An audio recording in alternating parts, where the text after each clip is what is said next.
অসম্ভব দোয়া কবুলের গল্প। 2020 সালের শেষের দিকে আমার জীবনে অনেক বড় একটা ঝড় নেমে আসে।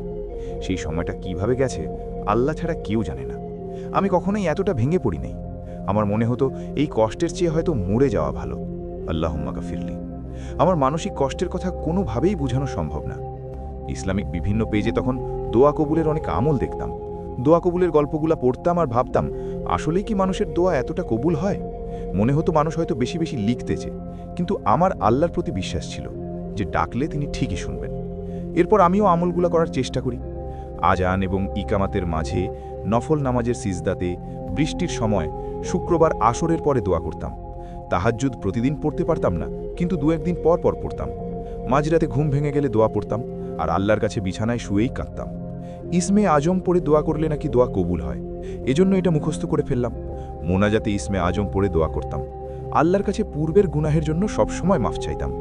কিন্তু কোনোভাবেই আমার অবস্থার পরিবর্তন হচ্ছিল না। নামাজের সিজদায় কতবার যে কান্না করছি হিসাব নাই। মাঝে মাঝে ধৈর্য রাখতে পারতাম না। আবার নিজেকে বোঝাতাম, এত মানুষের দোয়া কবুল হয়, তাহলে আমারটাও হবে। এরপর 2021-এর রমজান মাস আসলো। প্রথম রোজার দিন একটা পোস্ট চোখে পড়ল।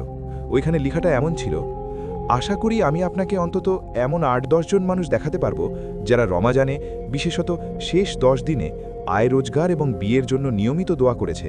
পরের রোজা আসার আগেই আল্লাহ তাদের সব ব্যবস্থা করে দিয়েছে। লেখাটা পড়ে আমি যেন নতুন উদ্যম পেলাম। আল্লাহর কাছে চাইতেই থাকলাম।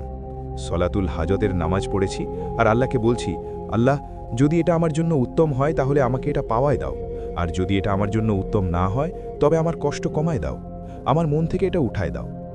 ঈদের দিন নামাজ পড়েও আমি অনেক কান্না করছি। এরপর যা হয়েছে তা আসলেই আমার জন্য মিরাকল ছিল। ঈদের পর একদিন স্বপ্নে দেখলাম আমার দোয়া যেন কবুল হয়েছে।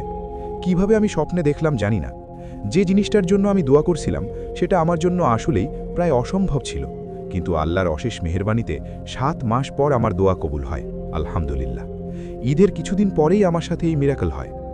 গত রমজানের দোয়ার ফল আমি এই রমজান আসার আগেই পেয়েছি, মাশাআল্লাহ। আমার দোয়া কবুল হয়েছে এটা জানানো আমার এই লেখার উদ্দেশ্য নয়। আমার উদ্দেশ্য হলো যেসব ভাই বোনেরা নিরাশ হয়ে পড়েছেন তাদের উৎসাহ দেয়া। দোয়া কবুলের গল্পগুলো বানানো নয়। যারা আল্লাহকে ডাকে, আল্লাহ তাদের ডাক ফেরায় না। দেরিতে হলেও তিনি দোয়া কবুল করবেন, যদি সেটা আপনার জন্য উত্তম হয়। আর যদি দোয়া কবুল না হয়, তাহলে বুঝবেন জিনিসটা আপনার জন্য কল্যাণকর নয়। এই দোয়ার প্রতিদানে তিনি আরও ভালো কিছু দেবেন। এই দোয়া কবুলের গল্পটি এখানেই শেষ। এই গল্পটা শেয়ার করার উদ্দেশ্য শুধু একটা, কখনোই আল্লাহর রহমত থেকে নিরাশ হবেন না। অনেক সময় আমরা মনে করি আমাদের দোয়া হয়তো আল্লাহ শুনছেন না, কিন্তু আল্লাহ বলেন, তোমরা আমাকে ডাকো, আমি সাড়া দেব। হয়তো আজ আপনার দোয়া কবুল হচ্ছে না, হয়তো পরিস্থিতি বদলাচ্ছে না, কিন্তু এর মানে এই নয় যে আল্লাহ আপনাকে ভুলে গেছেন। অনেক সময় তিনি অপেক্ষা করেন যাতে আপনি আরও বেশি করে তার কাছে ফিরে আসেন।